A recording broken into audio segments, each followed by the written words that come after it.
Video में चर्चा करेंगे समुद्र में जहाज़ों के कार्बन उत्सर्जन पर टैक्स की संभावना जताई जा रही है। इंटरनेशनल मैरीटाइम ऑर्गेनाइजेशन ने पहली बार स्पष्ट रूप से कॉमर्शियल शिपिंग से होने वाले कार्बन उत्सर्जन पर टैक्स लगाने की सिफारिश की है। 2022 में वैश्विक शिपिंग उद्योग ने लगभग 858 मिलियन टन कार्बन डाइऑक्साइड उत्सर्जित किया था, जो वैश्विक उत्सर्जन में लगभग 3% हिस्सेदारी है। यह कदम जलवायु परिवर्तन, खासकर बढ़ते हुए तापमान, सूखे की घटनाओं को मद्देनजर रखते हुए उठाया जा रहा है। आइए जानते हैं डिटेल में। आईएमओ ने 2050 तक शिपिंग सेक्टर में नेट जीरो उत्सर्जन का लक्ष्य रखा है। समस्त देशों ने 2023 में उत्सर्जन कम करने पर सैद्धांतिक सहमति जताई थी, परंतु स्पष्ट समय सीमा नहीं दी गई थी। अब यह समिति 2023 के लक्ष्यों को वास्तविक नियमों में बदलने पर काम कर रही है।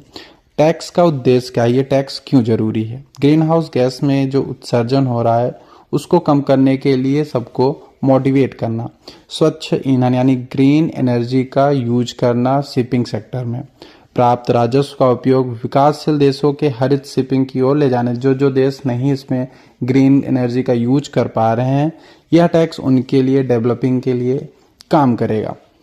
60 से अधिक देश प्रति मैट्रिक टन उत्सर्जन पर सामान शुल्क फ्लैट रेट टैक्स का समर्थन कर रहे हैं। चीन, ब्राजील, सऊदी अरब, दक्षिण अफ्रीका जैसे देश क्रेडिट ट्रेडिंग मॉडल के पक्ष में। अमेरिका इस वार्ता से बाहर हो गया है और शुल्क लगने पर जवाबी उपयोगों की चेतावनी दी है।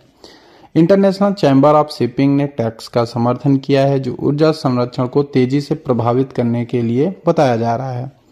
जैसा कि आप जानते हैं कि वैश्विक कार्बन डाइऑक्साइड उत्सर्जन में शिपिंग का योगदान करीब 3% है। शिपिंग उद्योग का जो कार्बन उत्सर्जन 2022 में रहा था वो 858 मिलियन टन था।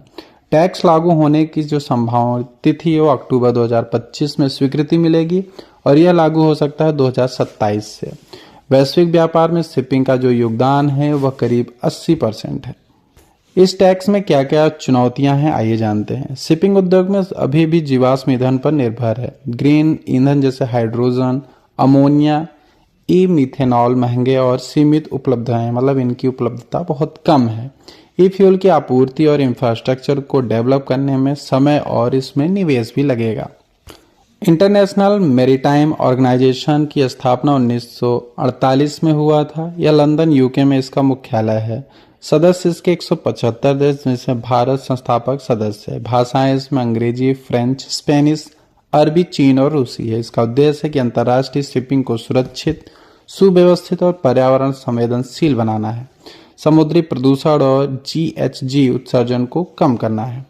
समुद्र के प्रदूषण पर जो कंट्रोल है, समुद्र में तेल, रसायन, कचरा आदि फेंकने पर सख्त नियम है। जलवायु परिवर्तन से निपटाना, 2050 तक शून्य उत्सर्जन यानी नेट जीरो का लक्ष्य रखा गया है। ग्रीन फ्यूल और कार्बन टैक्स की पहल की गई है। समुद्री सुरक्षा इनकी कंट्रोल में। समुद्री डकैती जैसे हुआ, तस्करी हुआ, आतंकवाद जैसे खतरों से निपटना इनका